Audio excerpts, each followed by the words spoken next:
Welcome to Storytelling.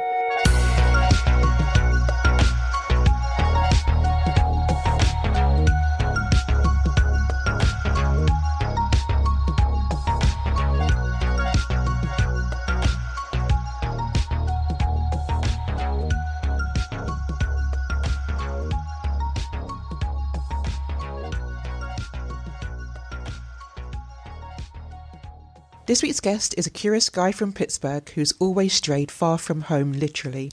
He trekked 1,100 miles across the deserts of Saudi Arabia, Jordan and Syria, an extraordinary journey that became a line in the sand, an Amazon bestseller in the Middle East. But beyond adventure, he's also spent decades in the business world, building and selling free digital media companies, mentoring tech founders, and even hosting MoneyHunt on PBS. Today, we'll be diving into that journey, what drove him to take on such an extreme challenge, the lessons he's learned along the way, and how the experience shaped his perspective on risk, resilience, and adventure. Please welcome Miles Spencer. Hello, Miles, and welcome to the podcast. Hey, Debbie, it's a pleasure to be on. Miles, what compelled you to trek 1,100 miles across the desert? Well, we could probably unpack that for hours, Debbie, but I'll be brief on this regard. I'm a curious kid from Pittsburgh, Pennsylvania, and I guess I just wandered a long, long way from home. So when I was a kid, I was always asking who, what, why, where, when. Drove my parents, my grandparents crazy. But that innate curiosity led me to doing homework. Homework led me to have the courage to actually travel on some adventures, and adventures led me to some understanding about things. And that was truly what we were after in this trek and in this book. But specifically, it was 9/11. The who, what, why, where, when just wasn't something that was falling together for me easily until Wells Jones, my co-author and co-adventurer, was coming through town. He said, "What book are you reading today?" I said, Seven Pillars of Wisdom by T.E. Lawrence. And he says, I just finished it. What'd you think? What'd you think? It's like, well, I think it's kind of the first and only Westerner that's understanding. I'm going to call them the Bedouins, right? And that's, the desert people of the Middle East. Understood them, worked with them, and actually, to some degree, had an opinion and translated it back to Western minds. Problem was, number one, he was right about what he said. And number two, a lot of people didn't listen. And number three, 100 years later, we're screwed. So I looked at Wells. Wells looked at me, and we said, so what now? Let's go. And that's what led me to Saudi Arabia, Jordan, and Syria on the train. Referring back to the book that you read, what was it within that book? Was a moment that gave you this, enlightenment?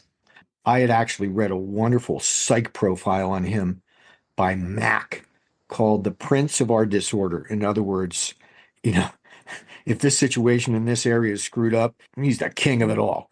And it was good to start with that and then understand his book. And it was basically the recounting of the Arab Revolt, which was World War I era. The Brits wanted to have a toehold there. The Ottoman Empire was aligned or about to be aligned with the Germans. There was a Suez Canal, by the way, so certainly geopolitical concerns there. And Lawrence was the one eventually assigned to pick someone to lead the revolt against the Turks, the Ottomans. Of course, he picked Faisal, Hashemite prince in Hejaz.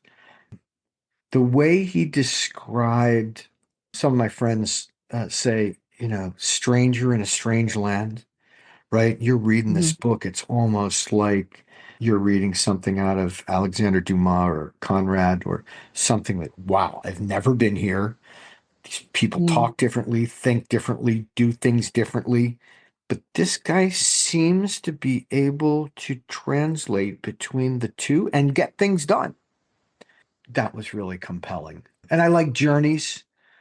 His journey more or less began in Jeddah, but proceeded up the Red Sea coast to eventually Yenbo and Al-Wej and Aqaba and into Wadi Rum and eventually to Damascus. And Damascus was a prize that was offered up by the British to the Arab Revolt, if you arrived in Damascus first, you'd have an entire pan-Arab kingdom. Sounded good. Technically, they probably did arrive first, but there had been a deal cut before that, which kind of sold them down the river, as we say in America, Mhm. and gave it all away. It's called Sykes-Picot. So there's a little bit of sorry, that was already promised to someone else. Yeah. So tell us about your journey because you more or less followed the same route, didn't you? But what did you discover along the way? Wow. Well, we did follow the route roughly that T.E. Lawrence followed in the book. We also tried to experience places that he had written about, whether that was Crux Chevalier, which is a wonderful Crusader castle up in Homs, which is in Syria, the border at Daraa, which is between Syria and Jordan, the Saudi vastness of the desert. That could be Saudi, that could also be Jordan as well, Wadi Rum. So we were really out to experience things with our own eyes, with our own feet in the sand, and understand a little bit more about the people, their religious, their beliefs, their cuisine, their culture, and their history, but Mhm. not as a book, as truly living it face to face. Really, what did we learn? We learned that they're generally relatively simple people that have very good values. Again, these are the people Mhm. we saw, these are the people we interacted with. Remarkably similar to my Midwestern upbringing in the United States. Mhm. And I also discovered a certain amount of shame and regret because when I learned how similar they could be, when I learned that their tenets of their religion were not that different than mine, I was a little saddened by the fact that I had spent the first certainly 20 years of my life thinking that, hey, Christianity is number one and that's the only story there is, and everybody else is different.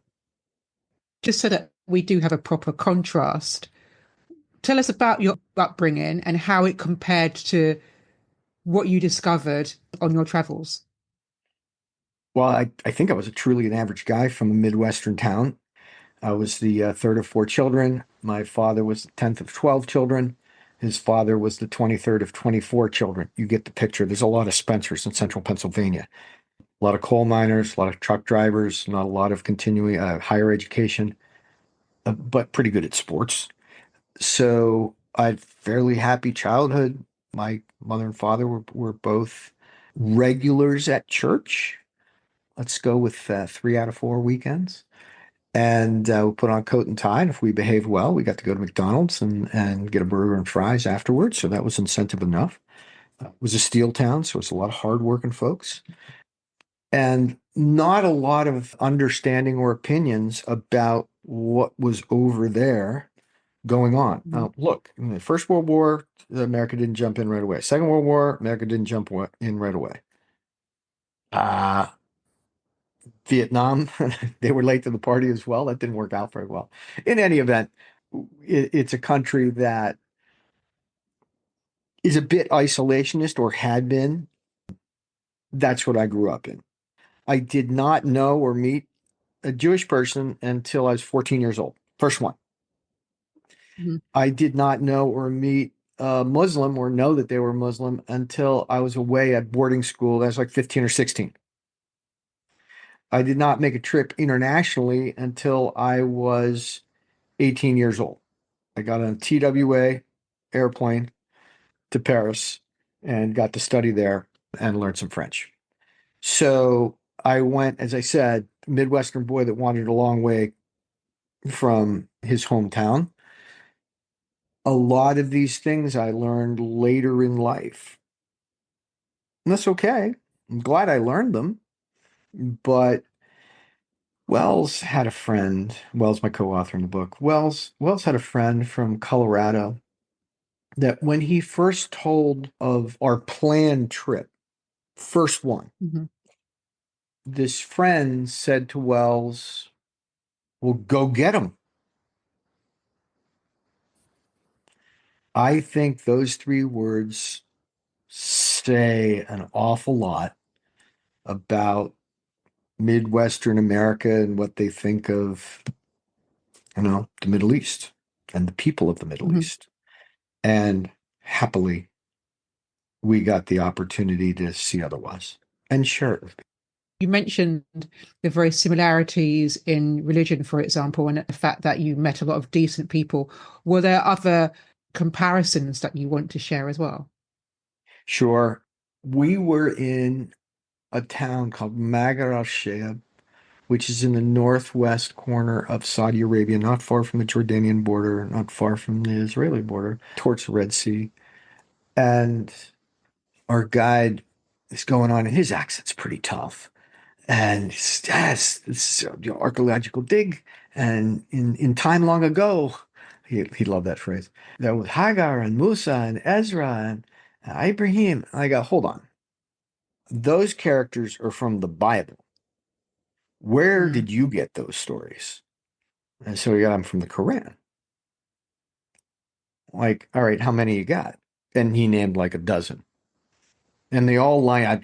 Tad knows the Bible a little bit better than I do. They all line up with the Bible. And so we said, on the spot, we called a friend in Tel Aviv who was a Talmudic scholar. And I said, like, I'm going to read 12 disciples to you. You tell me how many you've got in the Torah. We went 12 for 12. And I said, all right, we'll call you when we get to Jerusalem.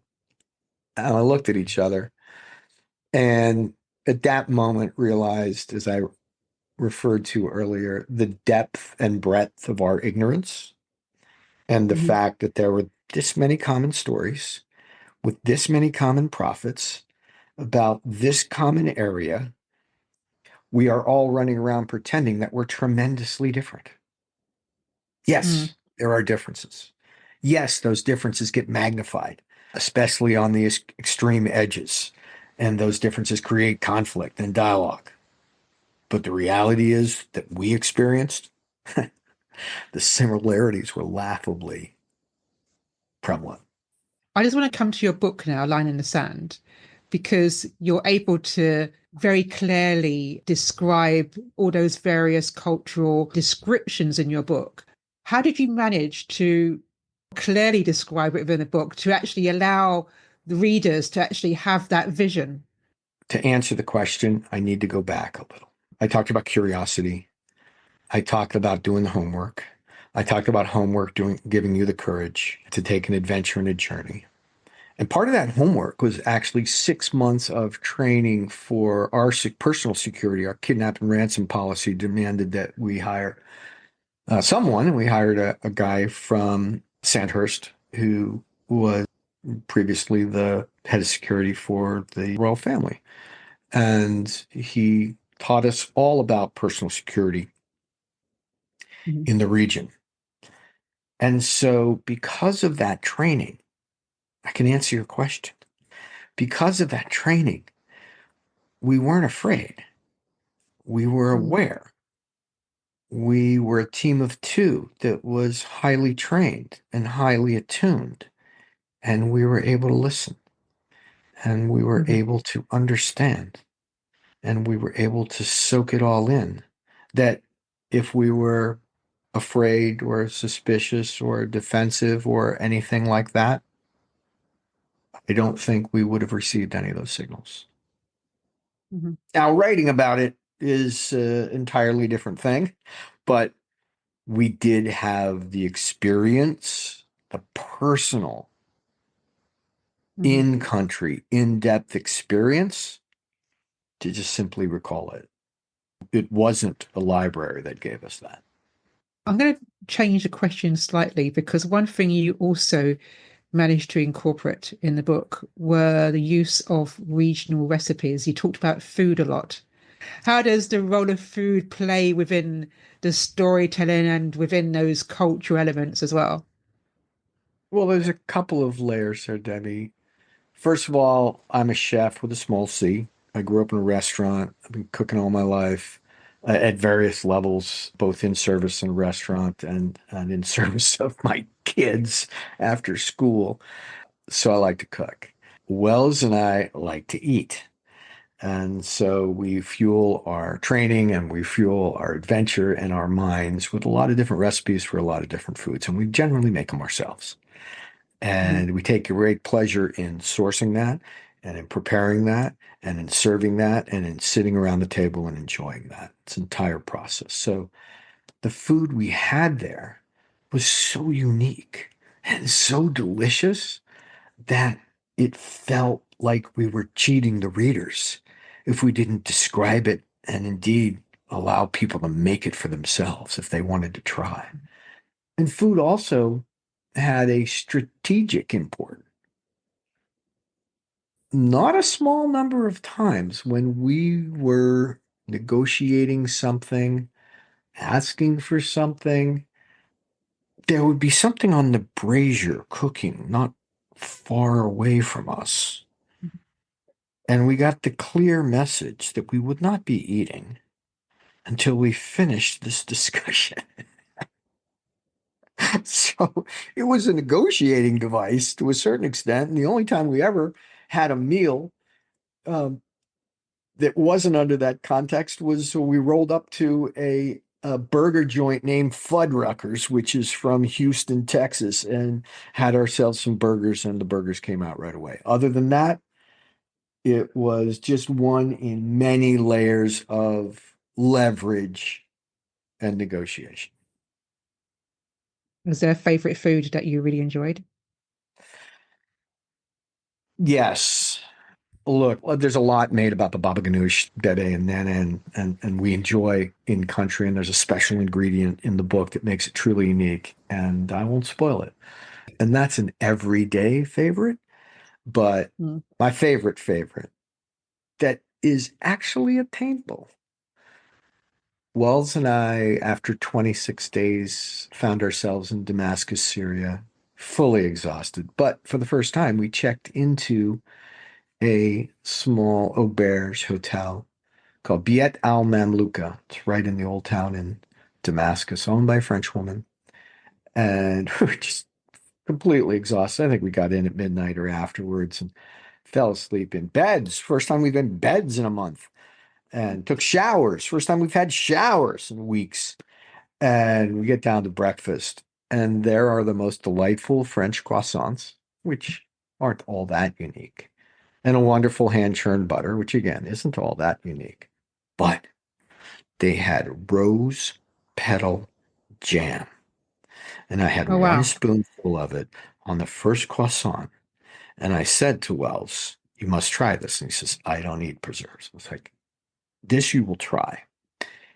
And we eliminated an entire basket of croissants, moved on to a baguette, all of the butter, and all of the rose petal jam. And the woman who owned the place came back out, said, that, there is a second course. Rose petal jam. You can get it in a Lebanese or Syrian, Middle Eastern market here or there. But you got to have good butter. You got to have a good baguette and a nice. I drink chai, so a nice chai or a cup of coffee with it, and truly memorable. So let's talk about your friendship with Wells because we haven't actually touched on that in a great deal. And you've clearly known each other a while. How special is that friendship and how significant was it that you both did that journey together and clearly wrote a novel together as well? What did it mean to have someone to actually share the experience with? Well,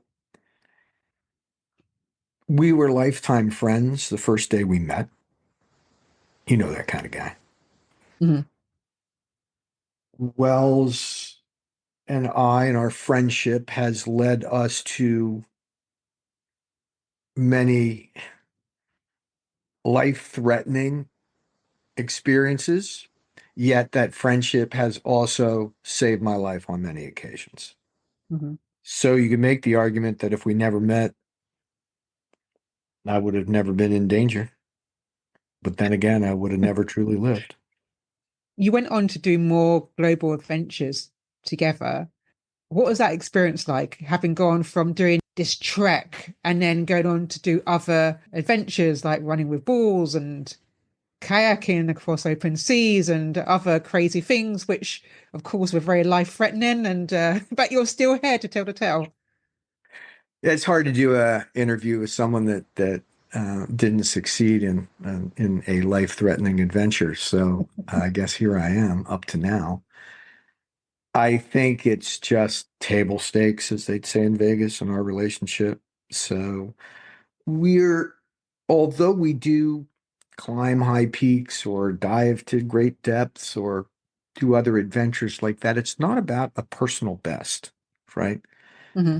It's not, I climbed Everest. I did not, but some people say I climbed Everest. Great. It's a Hmm. fantastic physical challenge, emotional, mental challenge, etc. But what did you bring back for us? We look for adventures where we can share understanding Hmm. with the people back home.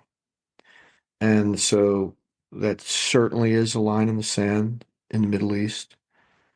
We have another book in another part of the world, and we have a third one on the drawing board. So we'll continue to have these adventures, but they are adventures of understanding, not Hmm. just personal best. You talk about adventures of understanding. What would you say is the main message that you want someone to get out of reading A Line in the Sand, or just a general perspective from your adventures? Well, I'll choose one. There are a handful that come out in the book, but the one that popped into my mind when you first asked the question was this. 100 years ago, there were a select few older middle-aged white men in clubs that decided to draw lines in sands and have colonial initiatives. It's a very kind word, all over the world. It hasn't worked out well. And 100 years later, we're dearly paying the price.